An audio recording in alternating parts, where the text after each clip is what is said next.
Land leveling করা। আজকের সময় ল্যান্ড লেভেলিং এর খুব প্রয়োজন নেই। আজকের সময় আমাদের সিসি রোড চাই, পাকা ড্রেন চাই, মানুষের স্বরোজগারের জন্য, স্বনির্ভরতার জন্য মার্কেট স্টল চাই, কোল্ড স্টোরেজ চাই। এই ধরনের যে সমস্ত জিনিস বর্তমান সময়ে মানুষকে আত্মনির্ভর করতে গিয়ে, বিকশিত ভারত নির্মাণ করতে গিয়ে যে সমস্ত প্রয়োজনীয় জিনিস রয়েছে সেগুলোর উপরে জোর দেওয়া হয়েছে। বিবিজি রামজি কর্মসূচি এই আওতায় ত্রিপুরা রাজ্যের শ্রমজীবী মানুষের কল্যাণে এক গুরুত্বপূর্ণ যুগান্তকারী সিদ্ধান্ত গ্রহণ করা হয়েছে। এই কর্মসূচির অধীনে ত্রিপুরা রাজ্যের মজুরির হার, এটাও আজ শুনলে আপনারা খুশি হবেন আজকের এই অনুষ্ঠানের মধ্যে দিয়ে, যেখানে 256 টাকা ছিল মজুরি আমাদের এই মনরেগাতে, এটাই আজকের থেকে শুরু হলো 300 টাকা। আমাদের যারা শ্রমিকরা রয়েছে তারা 300 টাকা করে পাবে এবং তাকে বাড়িয়ে আজকের থেকে সেটা কার্যকারী হবে। শুধু তাই নয়, কর্মসূচি কার্যকর বাস্তবায়ন নিশ্চিত করার লক্ষ্যে প্রশাসনিক ব্যয়ও 6% থেকে বেড়িয়ে সেটাকে 9% করা হয়েছে। অর্থাৎ যারা এটাকে মনিটর করেন, যারা পরিচালনা করেন, যে দপ্তরের যেখানে আগে 6% ছিল সেটাকে বাড়িয়ে 9% করা হয়েছে। অর্থাৎ এটাকে ইমপ্লিমেন্ট করতে গিয়েও যেন আরও সহায়ক, আরও ভালোভাবে সেটাকে করা যায়, তার জন্য সেটা বাড়ানো হয়েছে।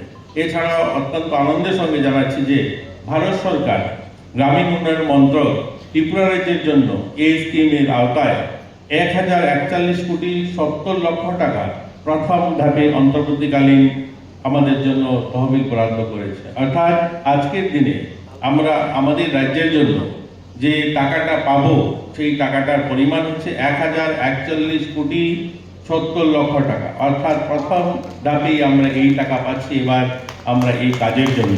একটা বড় অ্যামাউন্ট আমাদের জন্য দেওয়া হচ্ছে। আগে যেটা বলা হয়েছিল যে এই স্কিম আসার পরে হয়তো বরাদ্দ কমে যাবে। আমি আপনাদেরকে ত্রিপুরা সরকারের একজন মন্ত্রী হিসাবে, একজন সাধারণ নাগরিক হিসাবে আপনাদেরকে আশ্বস্ত করতে চাই, এই স্কিমে আমরা আরও টাকা বেশি পাবো।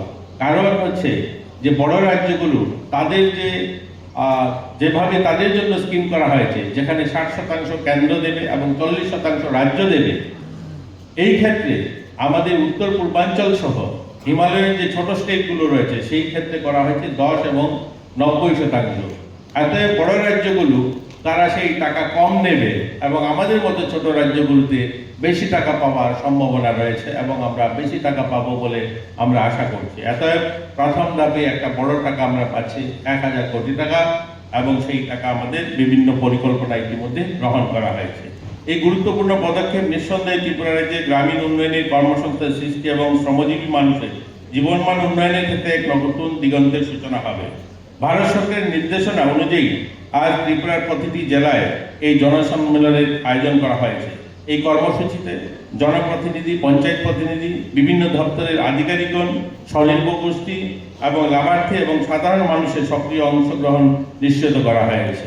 ব্যানার, পোস্টার, তথ্যপত্র, অডিও ভিজুয়াল এবং প্রদর্শনী সহ প্রচার সামগ্রী ব্যবহার করা হয়েছে। পাশাপাশি প্রিন্ট মিডিয়া, ইলেকট্রনিক মিডিয়া, সামাজিক যোগাযোগ মাধ্যমে এই ঐতিহাসিক কর্মসূচির ব্যাপক প্রচার প্রসার যথাযথভাবে ব্যবস্থা করা হয়েছে। ত্রিপুরা সরকার এই কর্মসূচি সফলভাবে বাস্তবায়ন করার লক্ষ্যে ইতিমধ্যে সমস্ত প্রয়োজনীয় ব্যবস্থা সম্পন্ন করেছে।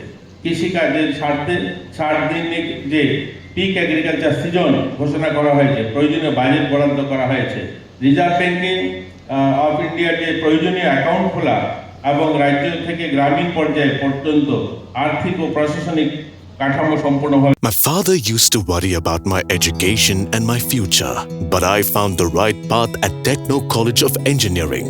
Here, we explored the cutting edge of knowledge of physics, chemistry, computer science engineering, electrical engineering, civil engineering, mechanical engineering, electronics communication engineering, 3D design and artificial intelligence.